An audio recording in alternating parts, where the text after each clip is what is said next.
I want us to start with the road traffic regulation amendments. You know, the Asante Akim North MP is justifying the proposed use of sirens. We'll get right into that story there. Now, we have that story actually on ChannelOneNews.com. Let me get into that.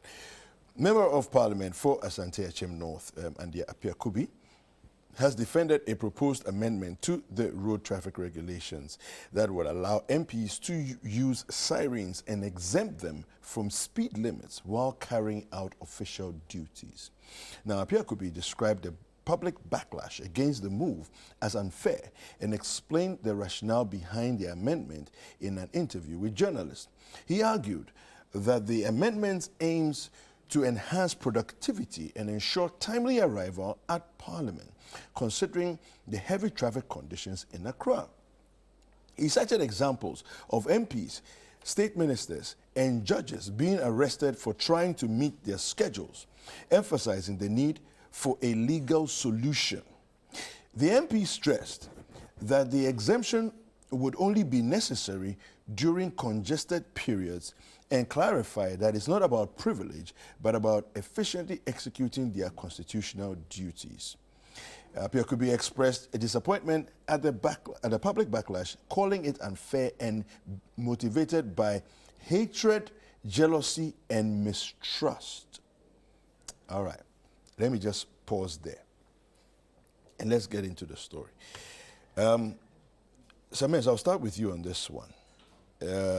Yesterday, there were reports that Parliament had to be adjourned because there were only 24 members in Parliament out of 275 odd people that should have been present. Of course, it's campaign season and all of that, but that's happening. Now, Akim is saying that it's not about privilege, but it's about efficiency and executing their duties. I want you to sort of give us, well, your take, first of all, on the proposed amendment to the road and traffic regulations. Okay, thank you. I mean, I haven't read the entire document, so we've seen snippets on social media, and I think that is an unnecessary disruption to where we find ourselves. That we have more important things to be talking about as a country. To try and license recklessness on our roads is not something you expect from Parliament. So it's not necessary at all. And, you know, in the most democratic countries, the only thing they do not democratize is road traffic regulations. It's not part of democracy. That one, they dictate how you should conduct yourself. It's only in Ghana that they want to democratize it. And indeed, if somebody woke up one day and told the whole world that they want to be more efficient, in efficiency, you want to be reckless. That's what it sounds like. And you have to be reckless in order to be efficient. In any case, if by licensing yourself to drive beyond speed limits, to drive through traffic with sirens, to, if you like, defy the state of traffic, and because you want to be more efficient, Akim should ask himself whether he's their role is the most important of roles in this country that needs efficiency. So in seeking for yourself the so-called efficiency, what should nurses and doctors also do? They are not in a hurry to get to the theaters. I mean, he should come again. I mean, I didn't take that seriously anyway. I honestly didn't take that seriously. And in fact, the whole proposal is annoying. The whole proposal is very annoying, given the fact that, I mean, look, if you go to the accident center in our major hospitals, I mean, they don't get the chance to tell us the full story and create the picture. Road traffic, I mean, people are coming to Ghana, students are coming to Ghana. tertiary students traveling to Ghana from the US, Canada, Middle East. When they do their briefing, the briefing that they give students before they come to Ghana, one of the things they are told is that in Ghana, you are more likely to die from road accidents than any other disease. My goodness. It's part of their briefing. You can check from any embassy or high commission. Wow. And then our parliament woke up one day and said that they want to license themselves to be able to speed anyhow, to be able, look, they should come again. Yeah. Yeah. They should come again. It's not necessary, and it's an unnecessary disruption to our conversations. Of all the important things, this should not be something Parliament should be thinking about. And we will use whatever we have at our disposal to resist this one. Yeah.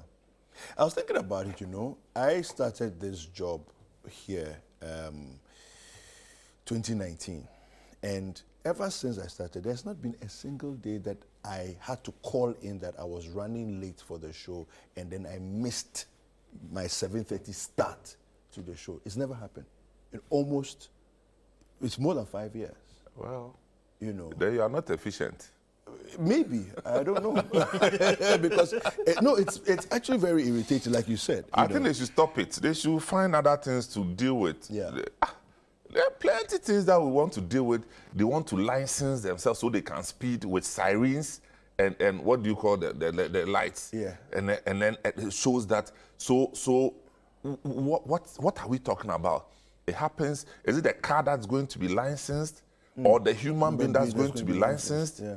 So that if your driver is driving that car without you inside, it passes to... Yeah, because nobody checks anyway. I mean, why should we legislate chaos? Yeah. We want to legislate chaos?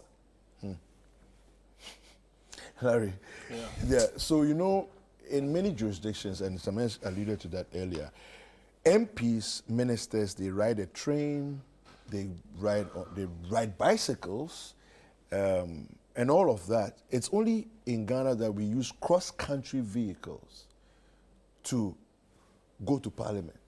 Yeah. You know, and for me, my struggle is who would come up with such a legislation like this? Why? Who even sat down to think that this was even a proper thing to do for somebody to even come and defend it? Well, I think the issue is still being discussed, as in the issue is still evolving.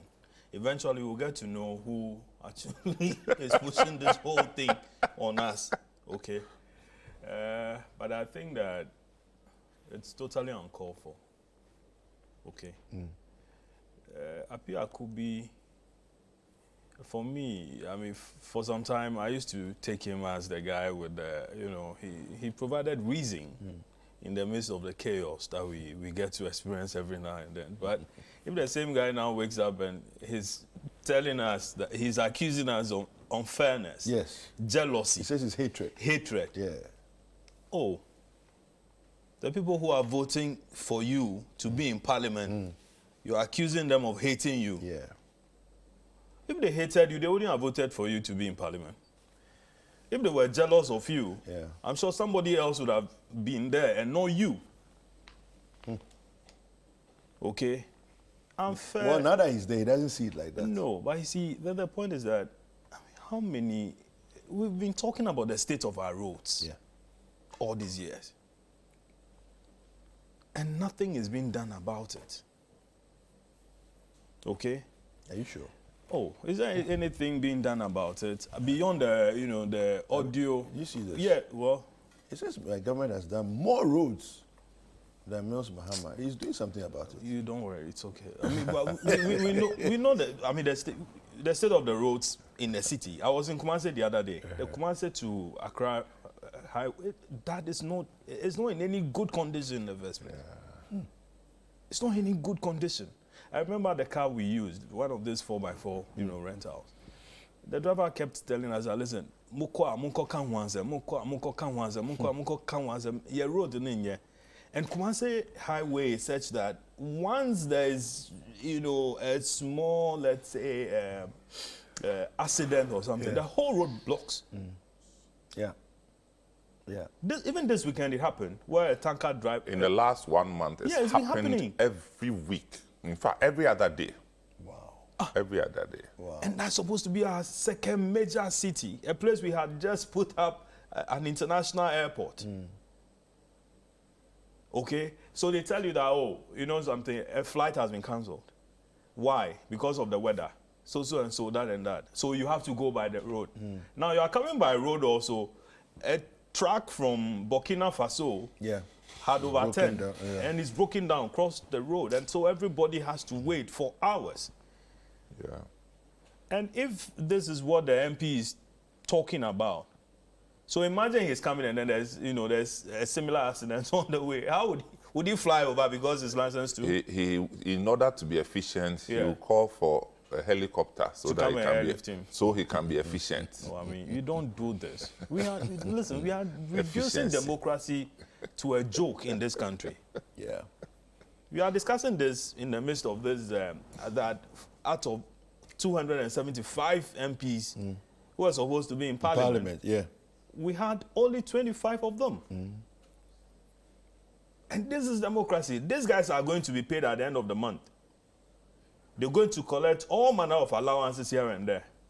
When you say, they tell you that, oh, they were within the premises of Parliament, so it means they were in the house. Or that parliamentary work doesn't only, it doesn't mean what happens on the floor, and that what happens outside is also parliamentary work. You can't be doing this. You talk about train. They promised what? Sky trains. Sky trains. Oh, but that one, we've moved past that one. Ayalolo buses got abandoned, long time ago. Which other one? The Metro Mass. We don't even talk about Metro Mass anymore. Yeah. And we are here. We long since moved past the bus rapid transit system. The traffic congestion is massive. We all face it every now and then. Instead of thinking as to what to do about it, you want to swerve traffic. You want to be able to ride against the, against which one? The flow of traffic. The flow of traffic. Sometimes I think this is in response to what City FM did. The war against the war against. Yes, no, because talking about arrests of MPs and ministers and so on. Yeah. I'm sure that's probably where it's coming from. Yes. And why not? Yeah, why not? If you break the law, why not? Yes. Do you see? No, I mean, it's actually indecent for them to even consider it. That's true. It's an insult to the citizenry. Yeah. Okay. Yeah. Look, when Tony Blair was prime minister, Sherry Blair, the wife, was arrested on a couple of occasions for driving beyond the speed limit. Wow. That's the first lady. And she had to pay the fine or go to court. A lawyer. Wow. Yes. Of international repute. So I'm just saying that but it's so unnecessary for us to even consider that instead of even tightening it. Look, I'll stop talking about the UK and America or wherever. Let's talk about Africa. Go to Rwanda. Larry, in Rwanda, you are given driver's license, and at times your license can only limit you to only Kigali. Wow. Oh, wow. Oh, yes. That if you have to drive outside of Kigali, you need a permit. Wow. There are times you are given a driver's license that only permits you to drive before 6 p.m. Oh, how? I am telling you. Wow. They are controlling traffic with that. Yes. Wow. That so sounds for somebody brilliant. to wake up and say that once you become a member of parliament, you can drive at any speed you want. Yeah. And you need legislation for that. And that you should use your siren any time you want. And that will now ensure efficiency. So is it because of the lack of sirens and the lack of all these things? That's why only 25 people showed up in parliament? But even that, sometimes I'm not cutting you. You know these guys, they could call a police officer or a dispatch rider who, come and drive them through the traffic anytime, any day. So you are parked somewhere or you are in the traffic waiting for the traffic, the traffic to flow. Yeah. But they are driving through because there's a police officer ahead of them who is clearing the road for them, and so on. But it's not enough. They need. But it's not enough. They need more. They need legal permission. I mean, to, listen, look at the filth that has overrun us as a people. And MPs are not thinking about that. Our flood situations, they are not thinking about that. There are several things that need legislation in this country. That is not being thought and of. enforced. The MPs must come again. You talk about filth. Look, I was in Kolebu this past week, driving from the where the sports emporium is, Yes, the Bukom sports thing, yes. towards Abosiokan. Okay. Oof. The dual carriage road there Yeah. is all messed up with filth. Look at that. So that's like an overflow from the mountain the that has mountain been created there. Side, yeah. And we drive there. People are we are not thinking about this. No, they are not. They are not. Go to our suburbs. Waste disposal is a problem. Yeah, it is. We are not managing, and you woke up and you thought that you want to be able to drive against traffic. You want to be given. breeds. I mean, who does that in 2024? Special breeds. No, we can't. We can't do that. We can't do that. And you want to do it, and when you are kicked out of your position as MP, then what? You go and take the trotro again. Yeah. So then they have to wait for the new MP to enjoy that facility. What is this? It's illogical. It does not make logic at all. For MPs to sit down and actually write this, they have written it paragraph by paragraph, and all they want is to be able to drive against traffic. And that's an advantage of being a member of parliament. Yeah. It's not to make society better. That's where politics is supposed to make society better. the entire I can't. Yeah, I mean, if I were everybody. not in Ghana and I heard this, I would have argued that It's not never true. in Ghana. Yeah. I'm telling you. Yeah. Yeah. But we had seen this thing a few weeks ago. We had seen the skirmishes a few weeks ago. In fact, on the platform that I saw it, I told them that it's not possible. Wow. Because I was so sure that this should not come from the Parliament of Ghana. I mean, how did we get here? But then the judges also, maybe the judges might have requested for it. And No, then the judges, they don't want to be efficient. No, but the So they are judges. not in a hurry. But the judges, they set the time Exactly. For you for to court. appear. Yes. So how is it that you are now saying that you need to be here? No, I don't. I don't understand it. I No. don't understand. Yeah. They should throw it away somewhere. Yeah.